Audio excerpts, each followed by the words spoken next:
So 1974, we went from everything looks okay to the worst recession since World War II in 4 months.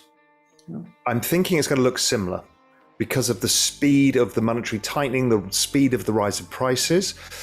So I think we are going to have a very ugly few months, both economically and for markets. The question is what comes next? And that's the key point. If my base case comes into play, which is the Fed pivot, they stop raising rates. They already started suggesting maybe we'll pause in September. My guess is June will be the last hike. And after that, they will say, well, we're just going to see, and we'll see the economy start going down the toilet. And they will start thinking, well, we're not going to do QT now either. So they're not going to start shrinking the Fed balance sheet. And before you know it, we're going to be talking about rate cuts, but we don't have many rates to cut, rates are nowhere. So the only outcome is they're going to have to print money. The credit markets are already starting to dry up. That's usually an indicator. The housing market's rolling over. That's a bad indicator. Printing money is this stuff here. You have a silver coin, you have a copper coin made silver, right? That's right. Basically, and it's called debasing the currency, which the Romans and Chinese already did. Yeah, because don't forget, the debasement of currency works in a simple way.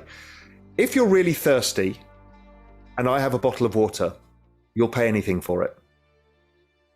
If you're really thirsty and I've got 5 bottles of water, you're kind of thinking, yeah, I probably need some of that water. I'll buy them all, but at a lower price.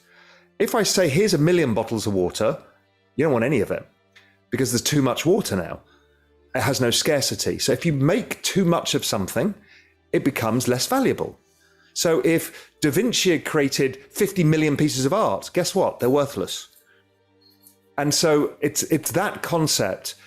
And what it does is if something gets devalued versus something else, so we're not making more shares in the S&P. Actually, what we're doing is buying them back, making less of them. Therefore, the S&P goes up. Real estate. Yes, there's periods where we try and create new real estate, but generally real estate prices go up versus the Fed balance sheet because it's a relatively scarce asset. Same with gold, same with crypto. Because this balance sheet magic optically changes markets.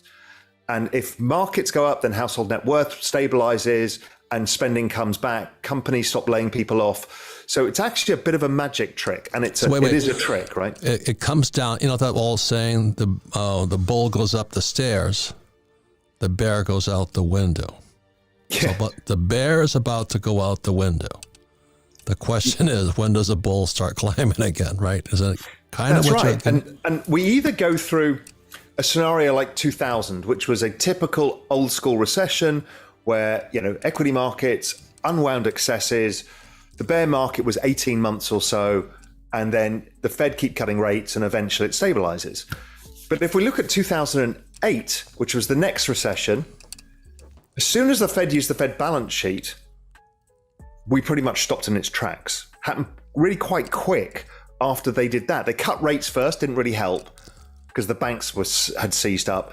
Then they used the balance sheet. Then they did it again in 2010, 12, 16, and then 18 was the Fed pivot, the Powell pivot, where they went from hiking to, oh my God, we need to cut. Right, and Trump yelled at the guy. He says, you cut this out. You're killing my economy. But he was raising rates because Trump had cut taxes and it had given this boom and they didn't want inflation. So inflation had gone up. Yeah. But Powell I need to do this. But, the economy cannot take higher rates because everybody's so in debt and everybody's so old. That is the problem. So here we are, 2022, right? We have employers not going back to work. So all these REITs, REITs, real estate investment trusts, they own all these office buildings. And then never has the Fed I think there was a $30 trillion debt now with $200 trillion off balance sheet. And they keep cutting rates and all this. My question to you is this. That's the reason I wanted to ask you. And your thing is about paying people universal basic income just so they can survive, which, I can now see your side of it, but it violates every bone in my body. But question is, can they keep doing the same thing given the conditions of today? This is going to take us back to the 1940s in a sec. But in answer to your question is, what choice do you give people Well, you're going to get destroyed because of the supply chain issues, because of COVID and all of this, and your wages won't keep up. So we're going to destroy household net worth, and everything's levered. So all the borrowings against houses and all the borrowings against equities and all of the borrowings on top of borrowings, and you're going to let the collateral go down and blow the entire thing up. But isn't that what they're doing when they say they're going to pay off the student loan debt? Because if there's debt, there's also that's debt forgiveness. That's MMT, right? Which is coming, whether we like it or not. Again, okay, I understand that. So what you're trying to do here, what they're trying to do is reduce the debt via financial repression, which is you basically have inflation running slightly higher, so you have than interest rates. So what you want is to reduce the real value of the debt. So if you think back to your parents, how much they paid for a house and the mortgage they had, the mortgage seems laughable. It's because over time, inflation raised the value of the house and the debt doesn't get raised. So in the end, the debt is nothing.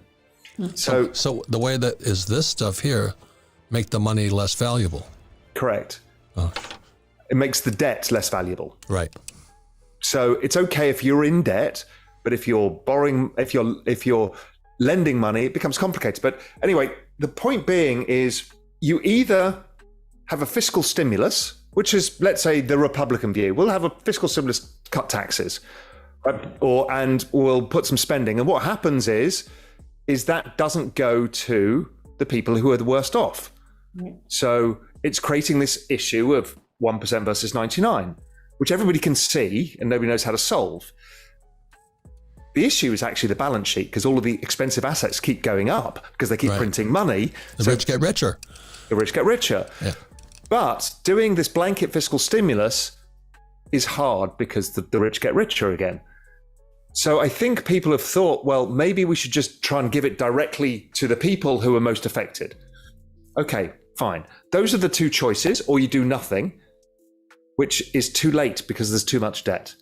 So you can't let the system clear anymore. The old way would have been you let the system clear, it's all okay, you just have a recession, everyone stops borrowing as much money, blah, blah, blah, blah, blah. The world is 400% of GDP in debt. The world has never been this in debt in all economic history. Raoul, I hate to say this, I'm seeing your point of view. Yeah, and what I'm saying is, regardless of your philosophy, it's difficult to find other outcomes that kind of make some sense. So let's go back to the 1940s now and figure out how bad it was then. This was the very similar setup, the worst supply chain issues, massive inflation, everybody coming back in. Well, what happened was the economy collapsed. Then interest rates came down and they stabilized. And they stabilized because the Fed stabilized them. Inflation was running slightly hot, 3%, and bond yields are about 2%. So real rates, meaning you in the property market, are going to make a lot of money. So negative real rates become very good for assets. And what happened in the 1940s and 50s was a massive economic boom. What we actually got was the value of the war debt eroding because of this financial repression. We had the value of assets like housing. The equity market went up 900% over that period of time. There was a lot of fiscal stimulus because you had to rebuild after the war and companies were building factories. So if you think of now, companies are going to be rebuilding factories in the United States or in Europe and not in China. So that's going to add some stimulus. Yes, the jobs are not there. It's robots in the factories, but it's still stimulus for the economy. The government will do some stimulus, as we've talked about. Interest rates will remain relatively low. Inflation will remain controllable, but a little bit higher than it has been. And what that sets off is a period of stability and boom because there's so much technology. There's a lot of big things happening in the world that could be. So that would be my rosy outcome, would be that.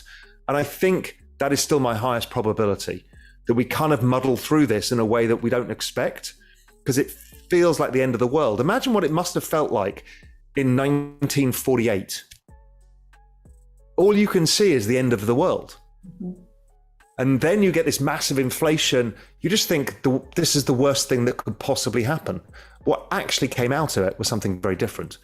It was the rise of technology. It was the rise of, the US as a big superpower. It was a rise of the rebuilding of Europe, the rise of Japan. It was an incredible period.